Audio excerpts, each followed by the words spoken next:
Keeping Quiet by Pablo Neruda.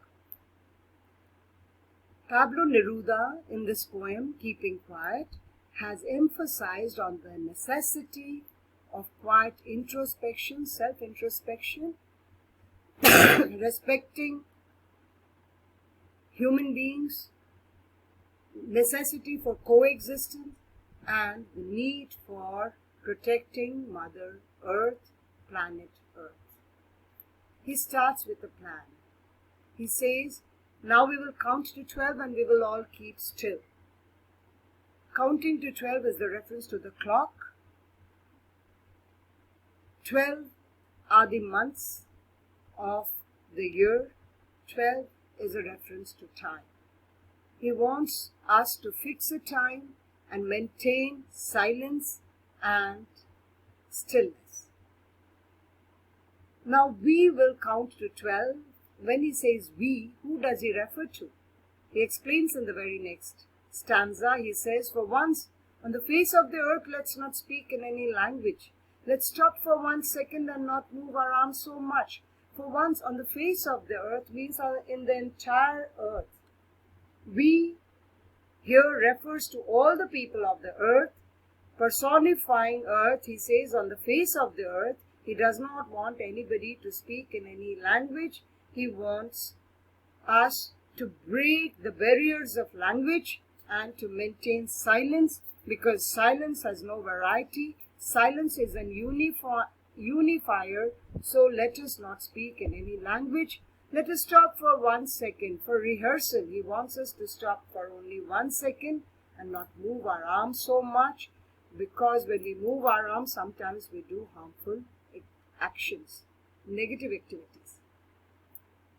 He then explains, it would be an exotic moment without rush, without engines. We would all be together in a sudden strangeness.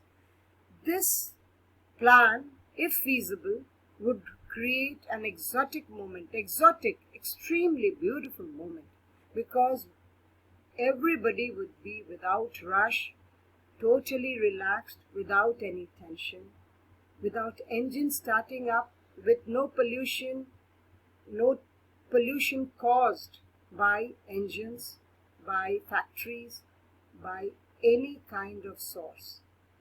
We would all be together, bound by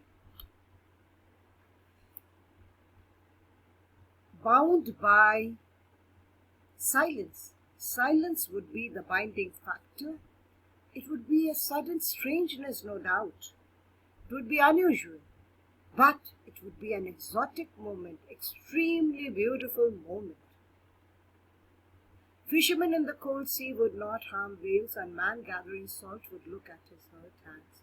Giving us 2 examples, the poet says the whales would be safe because the whale hunters would also participate in this plan and they would take a break. And the man gathering salt would look at his hurt hands. The laborers would also take a break, and he specifically talks about those who gather salt, the laborers who are under the vigilance of their employers. And gathering salt, erodes the skin. We talk about reverse osmosis, which makes the skin parched, dry, cracked, and it is very painful. But these laborers are not able to look after their hands. In case they participate in this plan, they will get this opportunity to relax and look after their hands. So all workers would benefit.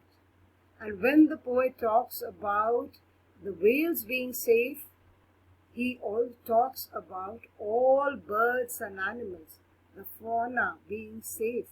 Because if fishermen participate and all the people in the world participate, no hunter, no poacher would be active. So obviously it would be an exotic moment. We have some beautiful alliterations in the 4 stanzas that we have read. Very first line we have we will. Then when we come to the 3rd stanza, We have this beautiful alliteration, sudden strangeness, and fourth stanza, last line, his hurt hands. Beautiful alliteration. Now we have anaphora too. Anaphora, starting expressions, lines with the same word, without rush, without engines. Anaphora starts with the same word, without. Look at stanza 2. Let's not speak in any language. Let's stop. Starts with the same word, let's and let's. Anaphora. And coming to the last stanza, fishermen in the cold sea would not harm whales and would look at their hurt hands. Anaphora again. And face of the earth, we have already noticed, is a beautiful personification of Mother Earth. The poet now tells us about the vagaries of war. Those who prepare green wars, wars with gas, wars with fire, victory with no survivors, would put on clean clothes and walk about with their brothers in the shade, doing nothing. Those who prepare green wars are any actions that harm Mother Nature, any action that harms the green earth. So this is a transferred epithet used here, green wars. Wars are not green, but green wars means wars against the green earth. Anything that harms earth is green war. Then he talks about wars with gas, wars with fire, wars using harmful gases, harmful firearms which also emit gases. So all these people, maybe the miners, the tree fellers, the soldiers and other biological warfare, whatever they do, nuclear warfare, everyone is planning victory. But ironically, there is an irony in this statement, victory with no survivors. Because when we are planning these wars, we are unaware of the truth that planet Earth is being harmed because of these wars, and planet Earth is in a critical position now, and soon planet Earth can wither away. And then there will be no survivors, no human beings on the face of the earth. We are unable to realize that. But the poet says if all the people participate in the poet's plan, they would put on clean clothes. Clean clothes, not the soiled uniforms, but they would put on clean clothes, safe clothes, clothes which have no marks of death on them. Clean clothes metaphorically mean they will put on clean thoughts. They will have new thoughts. They will have a rebirth of positive thoughts, thoughts about mutual understanding and protection of Mother Earth. And they would walk about with their brothers bound by the thread of unity, bound by the thread of silence. We would all be brothers. They would all walk like brothers, the people of the world, in the shade of peace, in the canopy of peace. Here again is a metaphor. There is no shade actually, but it is imaginary that there is a shade of peace and people are walking under the shade of peace, doing nothing harmful. So there is no harmful activity done on the earth. This is also a beautiful imagery. We can imagine this beautiful scene just as we see imagery when we talk about it would be an exotic moment without rush, without engines, where we talk about the whales being the fishermen taking a break in the cold sea and man looking after his hurt hands. Imagery galore. Lot of beautiful imagery. The poet now tells us that what he wants should not be confused with total inactivity. He is not for laziness, though he tells us not to move our arms. He is against any action that results in death. He says life is what it is about. He respects God's plan for man.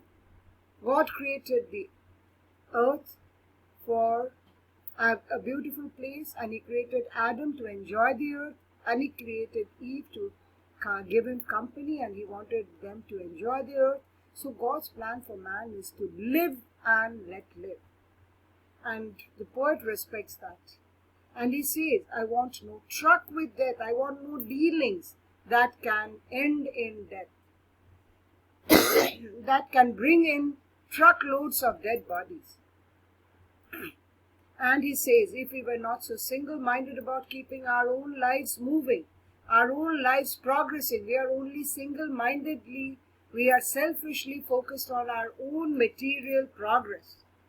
And for once we could do nothing. We could take a break, as is suggested, because some people don't even want to take a break, thinking that they will lose money. Perhaps a huge silence might interrupt this perpetual sadness of human beings.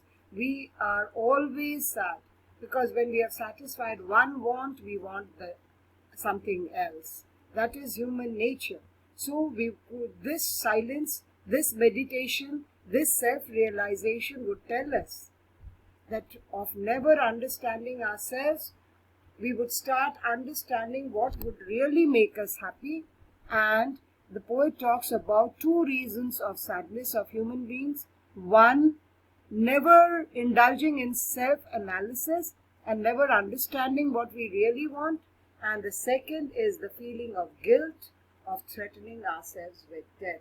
The realization that we human beings are the cause of our own death, death of human race, death of this species. Perhaps the earth can teach us, as when everything seems dead and later proves to be alive. Perhaps the earth can teach us, taking earth as a teacher, like Wordsworth. Poet Pablo Neruda says, we can learn from nature that nature also takes breaks. She is not dead. In the night, most of the things appear to be sleeping. Most of the animals, except the predators, are restful. Plants and also sleep. But they are not dead. They come back, later prove to be alive, more alert, more active. The poet here refers to the nocturnal sleep, the night sleep, hibernation, winter sleep for many creatures, and aestivation, summer sleep for some animals. But they are not dead during hibernation and aestivation. They came back rejuvenated, re-energized, and much more beautiful. And this would be the benefit of taking a break, self-analyzing, and respecting each other. And the poet now takes leave. He says, I'll count up to 12 and you keep quiet. Choice is yours and I will go. He has given you the message. This is a didactic poem. He has given you the message, the benefits of keeping quiet and keeping still. And may you gain from his message of keeping quiet, keeping still, and become better human beings. Thank you, everyone.